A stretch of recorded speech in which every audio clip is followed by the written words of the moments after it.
texto que está em Daniel, capítulo 3. É conhecido dos irmãos, mas a gente vamos relembrar junto, né, irmãos?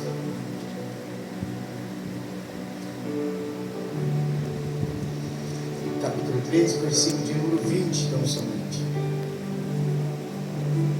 Diz assim o texto: e ordenou os homens mais fortes. A quem?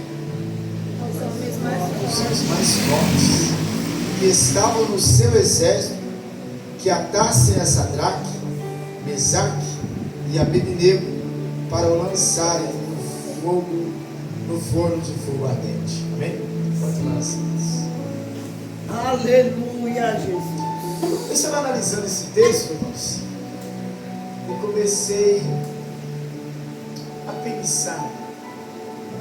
Imagine vocês que Sadraque, Mesaque e Abednego eram 3 jovens, não eram fortões, eram 3 jovens que viviam ali naquela província, junto ao palácio do rei.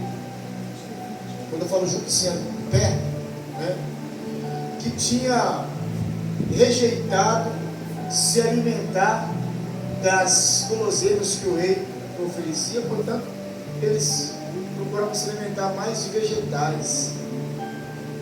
Então, eram 3 jovens sem aquela musculatura, aquele físico, né?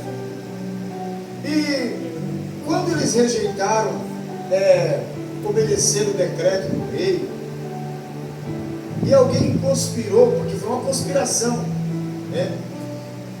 Quero que os irmãos entendam que por mais que você de repente fale assim, eu estou sobre as potentes mãos do Senhor, guardado, protegido, sempre vai ter alguém querendo destruir a tua vida, e sempre alguém lutando contra você.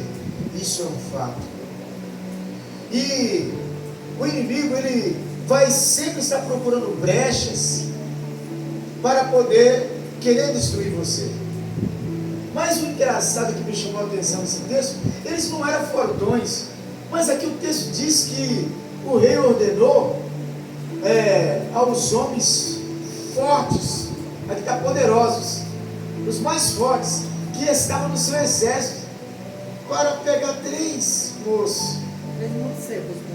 3 mancebos jovens, sem estrutura física, para amarrar eles. Imagine, irmãos, algumas coisas nesse texto que passaram despercebido durante o longo dos anos, que vocês vêm lendo, né? Que eu gostaria de recapitular com os irmãos, para que vocês entendessem, que parece só perguntas assim, jogou lá e pronto, acabou, mas entenda o texto. Porque o inimigo, quando ele traça plano contra a sua vida, ele não traça um plano qualquer. Eu vou fazer isso para poder derrubar ele, e se der certo, não. O plano dele é muito bem elaborado, e ele faz algo assim para que não dê errado. Então, se você estiver guardado debaixo das potentes mãos de Deus, aí aquela palavra de Salmo 91 vai entrar na sua vida, e ele te livrará do laço do passarinheiro.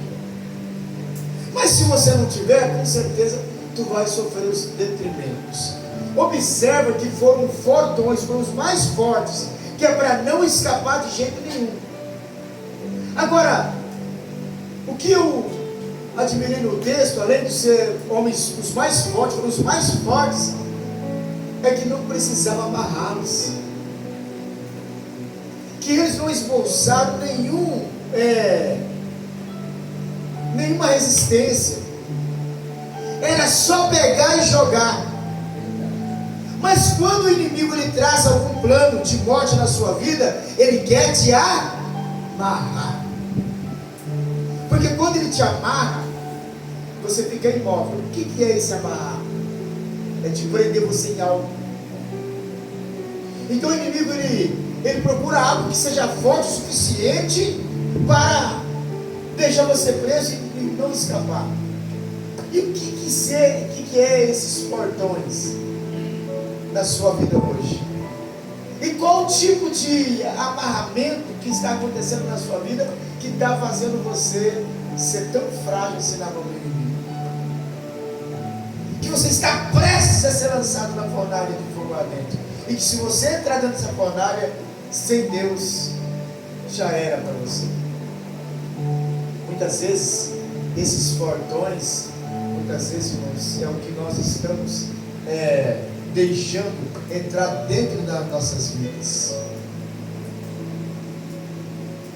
Ele procura os mais fortes. Ou seja, ele olha, ele te analisa e ele fala assim: olha, essa pessoa aí gosta de orar, gosta de adorar a Deus. Para mim pegar ela, eu tenho que usar uma estratégia muito forte. Então eu vou analisar, começar a estudar ela, do que ela gosta, do que eu consigo, sabe, enfraquecer ela, para me poder jogar ela na fornalha, ou seja, destruir ela definitiva. Então ele começa a te estudar, a te analisar. E durante o tempo não é 1, 2, 3 dias não. Ele te analisa durante um ano. Ele te analisa durante meses, dias. Ele fica te observando. Até na hora que você vai deitar. Se é o celular, ele vai usar essa ferramenta. Se você chega lá e deita na cama e fica lá com o celular na mão e vendo o vídeo e achando engraçado, ele fala assim: é isso. É isso aí. Vou tirar o som dela através do comando. Eu vou derrubá-la. E quando ela estiver totalmente amarrada, aí é o momento de eu jogar ela na fornalha. Jogar na fornalha, irmão, é quando ele pega você e te coloca num estado de fraqueza tão terrível que você começa a sentir dor, você começa a sentir desespero, pânico, depressão, você começa a sentir pavor, você começa a sentir agonia, você não quer mais viver. Então, às vezes nós lemos o texto, mas nós não entendemos. Quando ele ordenou aos mais fortes, é para você não escapar de jeito nenhum. Ele não vai fazer qualquer coisa, colocar qualquer pessoa para poder destruir a tua vida que não tenha força suficiente para te dominar. Porque não teria sentido você escapar facilmente das mãos do inimigo. Então ele vai escolher os mais fortes. E além de escolher os mais fortes, ele vai procurar te amarrar, te segurar. Aí sabe o que vai acontecer? Vai chegar nos dias de culto e você vai dizer o quê? Vou. Não vou porque... Aí começam os porquês. Não vou porque... Eu não vou porque... Eu não vou porque... Você nem sabe que é o momento que ele está te amarrando. Pé e mão. Para você ficar imóvel. Quando você fica imóvel, você está à mercê dele. Porque tu não vai conseguir fazer nada. E quando tu fica desse jeito, é desse jeito. Você sabe, irmãos, que uma madeira para ir para a fornalha, hoje eles vão saber muito disso, porque não sei se lá usa forno, usa lenha lá. Tem uns lugares por aí que eles ainda usam, né? Eu sempre quando saio de manhã cedo, eu vejo os camaradas, eles passam com um caminhãozinho e deixam as lenhas lá entendeu? O camarada. Só que aquela lenha, quando ela vem, ela não está mais verde, ela já está seca. Então, para que isso aconteça na sua vida, ele vai te secando, ele vai sugando toda a sua energia, porque se você tiver com aquele vigor, com aquela força, tu vai escapar. Não foi assim com Sansão? Isso foi amadurecendo Sansão, foi, sabe, a pouquinho Sansão não percebeu, mas aos pouquinhos ele estava sendo amarrado.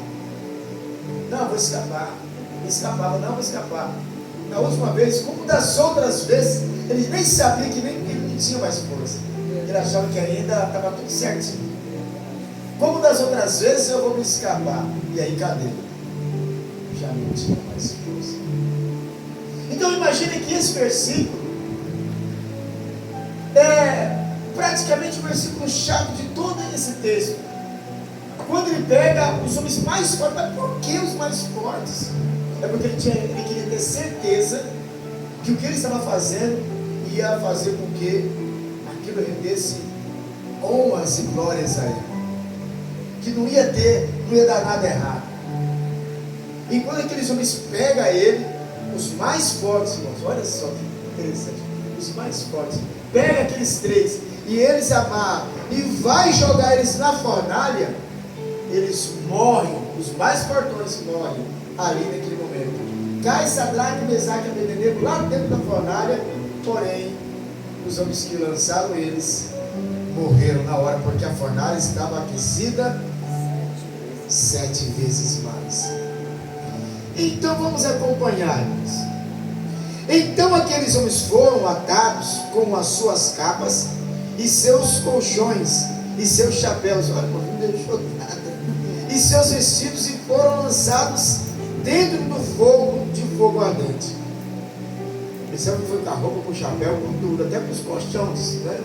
Vamos já fazer um sanduíche aqui que é para pegar fogo mais rápido, não é isso? Você sabe o que isso aqui representa, irmão? Tudo aquilo que te pertence, tudo aquilo que Deus te deu.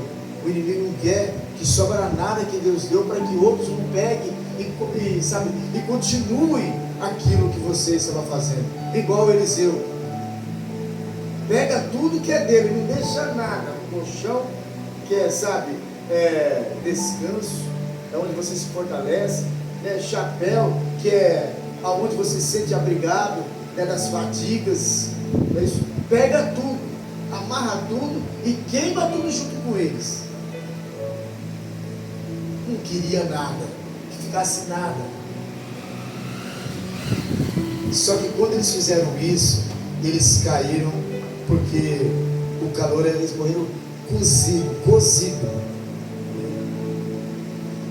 E o versículo 22 diz assim: e porque a palavra do rei apertava e o forno estava sobremaneira quente, a chama do fogo matou aqueles homens que levantaram Sadraque, Mesaque e Abednego. Eles levantaram e jogou e já caíram mortos.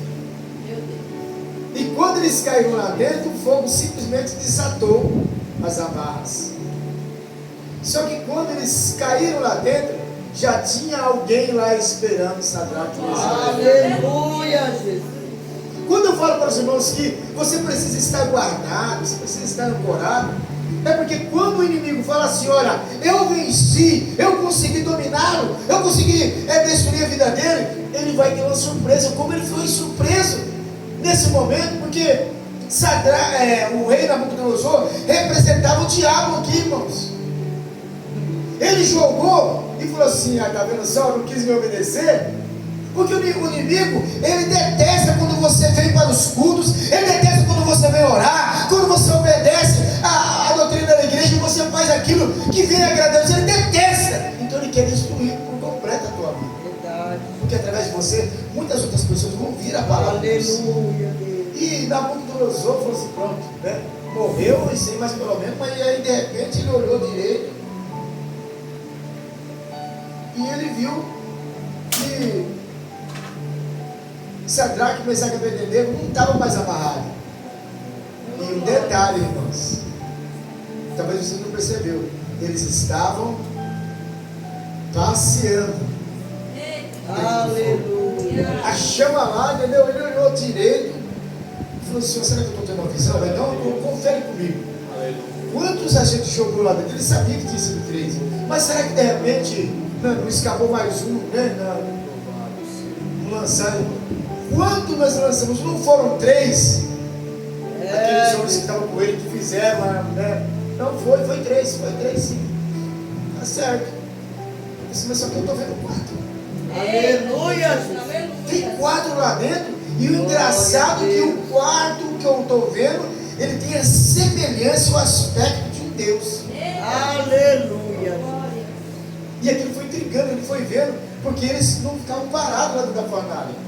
Porque quando o inimigo tenta te destruir, olha só que interessante, amarrar para você não poder ir para a igreja, para você não fazer a obra de Deus. Mas agora eles foram lançados atados, e mesmo dentro da fornalha, ou seja, mesmo dentro da tribulação, eles não paravam, eles estavam andando por lá e para cá.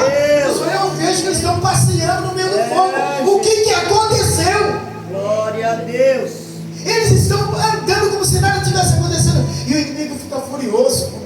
Sabe, quando você está com problema, quando você está com dor, quando você está com luta, com dificuldade, às vezes você chora, mas você fala assim: não, eu tenho que ir para a igreja, porque lá é o meu. Glória a Deus. Louvado seja o nome do Senhor. E dentro desse perrengue, o rei ficou tão perturbado que ele falou assim: olha, não vou mandar ninguém chamar, porque eu quero ter certeza. Eu vou falar com eles. Chegou mais um dos próximos e deu um grito. Não é isso? Então se chegou, olha só, verso 26. Então se chegou Nabucodonosor à porta do forno de fogo ardente e falou, e disse: Sadraque, Mesaque e Abednego, servos de quem? Deus Altíssimo. Servos do Deus Altíssimo. Aqui você já reconheceu, porque era para adorar Ele. Como isso não aconteceu, agora ele já, ó, servos do Deus Altíssimo, sai daí, evite aqui que eu quero conversar com vocês. Aleluia. Aleluia. Então Sadraque, Mesaque e Abednego saiu caminhando, conversando, entendeu? E olha, quando saiu para fora, ele olhou e falou: vem cá, deixa eu ver vocês. Não tinha nem cheiro. Glória a Deus. Nem cheiro de fumaça tinha nas suas roupas. E ele ficou tão admirado, falou assim: mas como que isso é possível? E ajuntaram-se, verso 27, os satrapas, e os prefeitos, e os presidentes, e os capitães do rei, contemplando esses homens, e viram que o fogo não tinha tido poder algum sobre os seus corpos, nem um só cabelo da sua cabeça tinha se queimado, nem as suas capas se mudaram, nem cheiro de fogo tinha passado sobre eles. Glória a Glória a Deus. Deus. Esse é o Deus. Então falou Nabucodonosor e disse: bendito seja o Deus de Sadraque, Mesaque e Abednego, que enviou o seu anjo e livrou os seus servos que confiaram nele, pois não quiseram cumprir a palavra do rei, preferindo entregar os seus corpos para não servirem e nem adorassem a algum outro Deus senão o seu Deus. Aleluia. Isso aqui já é um reconhecimento, né? Ele falando: olha só, que Deus é esse de vocês? Aí vem lá um José da vida e fala assim: mas que Deus é esse, né, que deixa o filho, meu filho morrer, que não sei o quê. Mas irmãos, se não houver contaminação, se não houver ruptura no seu relacionamento com Deus, Ele está pronto para te. Glória a Deus. Jesus. É que a igreja de hoje, ela está tão enfraquecida, ela está tão desnutrida espiritualmente, falta tanta vitamina espiritual. Esse semana atrás, a Josiane foi no médico e falou: falta vitamina B12. Por causa dessa vitamina, enfraqueceu todo o corpo dela. Então a igreja de hoje, ela está faltando tanta, eu acho que todas as vitaminas possíveis, porque nós andamos muito fracos espiritualmente, nos entregando a tudo que o inimigo oferece para nós. Do jeito que bate, entra, e a palavra do jeito que bate, volta. E nós nem estamos percebendo. Eu mandei um vídeo para os irmãos no grupo essa semana, porque me chamou muita atenção. É o que o inimigo oferece para as pessoas e como elas recebem, né? As canções que não tem nada a ver, inclusive os vídeos que as pessoas até curtem, né? A gente faz aquele clipe, tremenda e total apologia ao satanismo, e as músicas colam que nem chiclete. E o que ele fala? Ele dá sombra, né? As pessoas acendem de mão e nem percebem que elas estão adorando ao diabo. Mas aí, irmãos, quando nós chamamos para um momento com Deus, para um momento de adoração, e nós então falamos assim: vamos adorar o hino da harpa.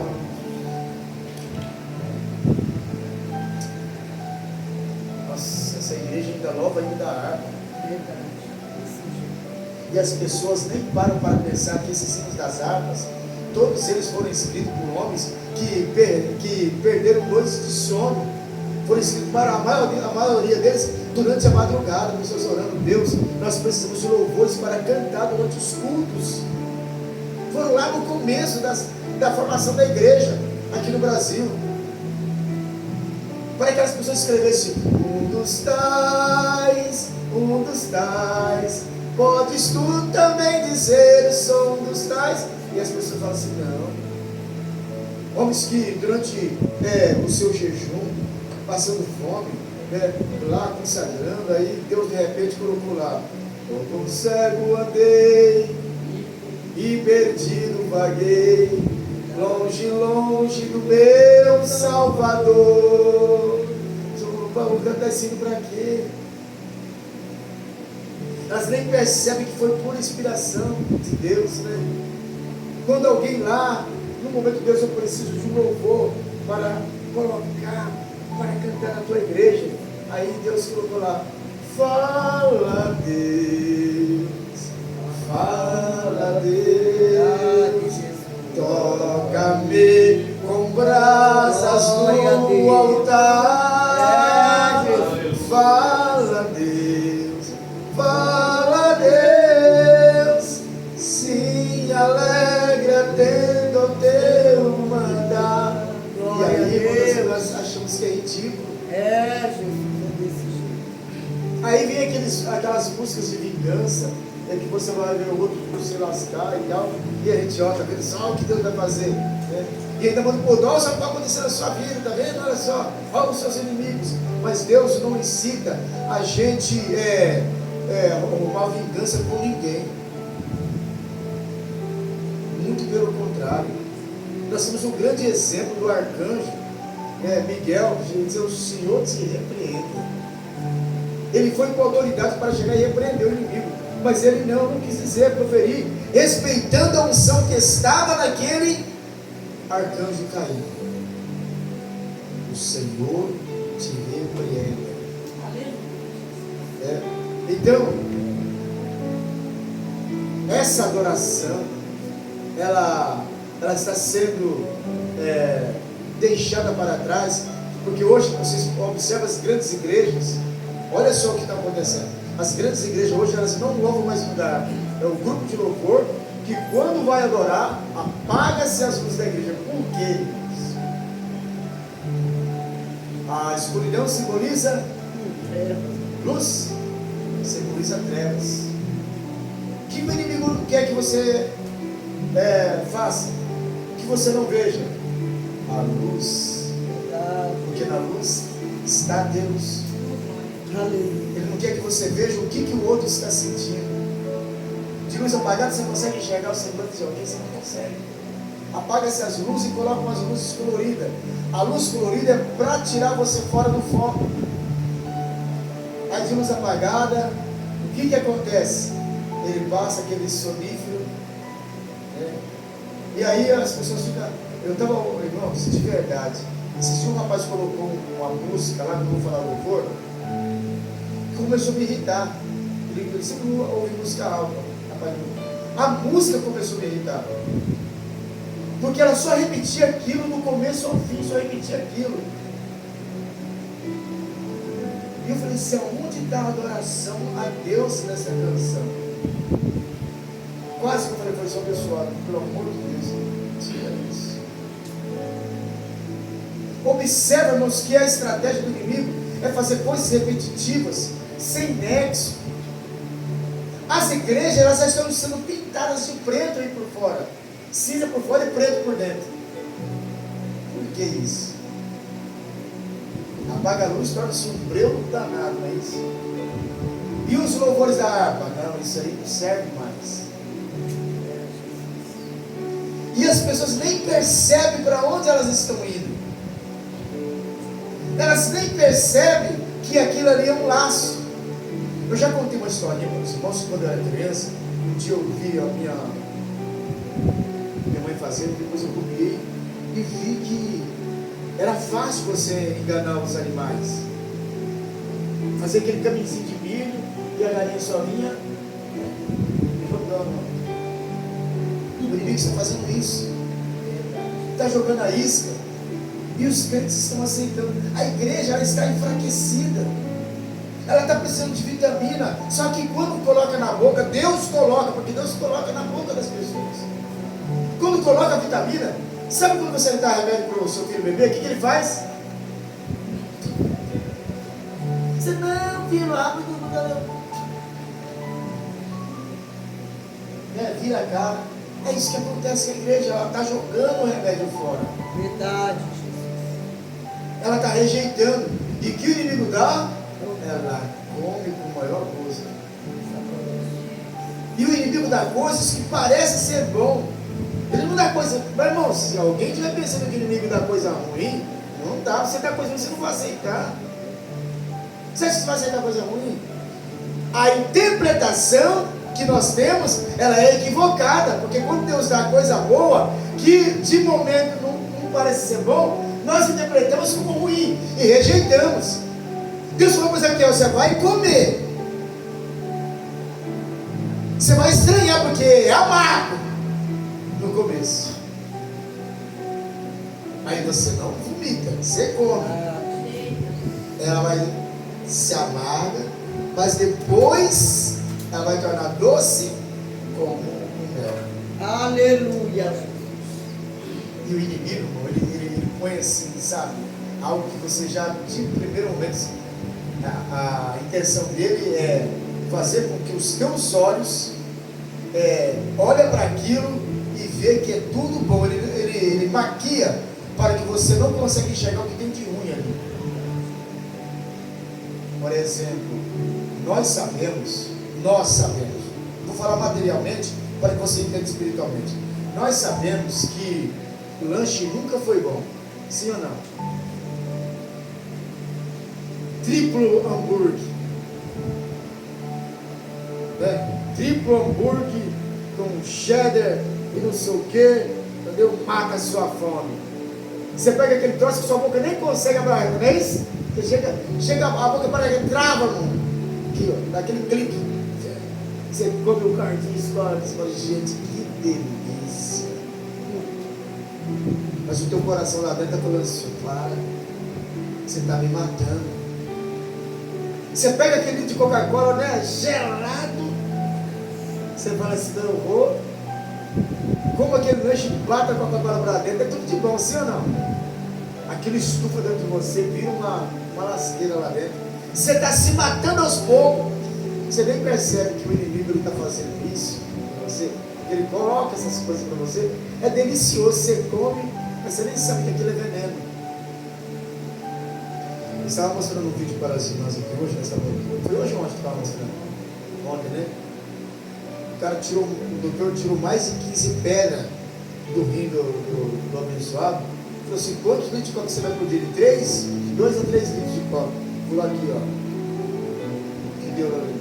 Mas as pedras, ó, gigante. Então, né? Só que a gente não percebe, pra gente é coisa boa. O inimigo ele não vai colocar, sabe? Aí a gente rejeita o que é bom, o que vai fazer bom para a nossa alma e aceita o que o inimigo oferece. Sabe por quê? Porque parece ser bom. O que Deus dá parece ser ruim, é o contrário. No começo você estranha, mas depois se faz bem. E o que o inimigo oferece no começo é bom, é gostoso, mas depois se faz mal, vem as consequências. Deixa eu só fazer um parâmetro aqui, para que os irmãos entendam o que eu estava dizendo. Hoje, eu falei para os irmãos de manhã cedo, isso foi hoje, que eu estava vendo um vídeo, a pessoa filmou lá onde Jesus viveu, lá em Nazaré, lá onde ele viveu, a casa, onde ele viveu, tudo feito de pedra, sabe, esculpido. Jesus viveu ali ele cresceu. E eu falei assim, olha, jamais hoje nós conseguiríamos viver daquele jeito, e eles também jamais conseguiriam viver do jeito nosso hoje. A alimentação deles era uma alimentação 100% genuína. O pão que eles comiam era sem fermentação, ou seja, aquela massa é trigo e sal, e mais nada. E se vocês pensam que era sal refinado, era sal pegado lá no mar mesmo, da Galileia, que era muito sal. Pegava o sal, se ralava e botava na comida. Era só isso. Mas não tinha levedura, não tinha fermento, não tinha nada. E qual que era a bebida? Quem aqui sabe? Coca-Cola? Hã? Não. Água. Era água, pão e água. Lembra da comida de Elias? Por que o anjo levou pão e água? Porque a comida deles era pão e água. Suco de uva ou vinho que eles gente falava na época, era só quando era festa. Se tinha festa, tinha uma bebida diferente. Mas a comida, e até hoje é assim, é pão e água. Porque, na verdade, a água é a melhor bebida. Mas o que nós fazemos hoje com essa bebida água? Amor, você comprou refrigerante? Não vai ter água, de beber água, queijo, entendeu? Toma vergonha na sua cara, vai comprar coca, não é isso? Nós rejeitamos o que Deus dá de melhor para nós, que é a água, né? Porque nós achamos que a água é ruim e que a bebida é bom.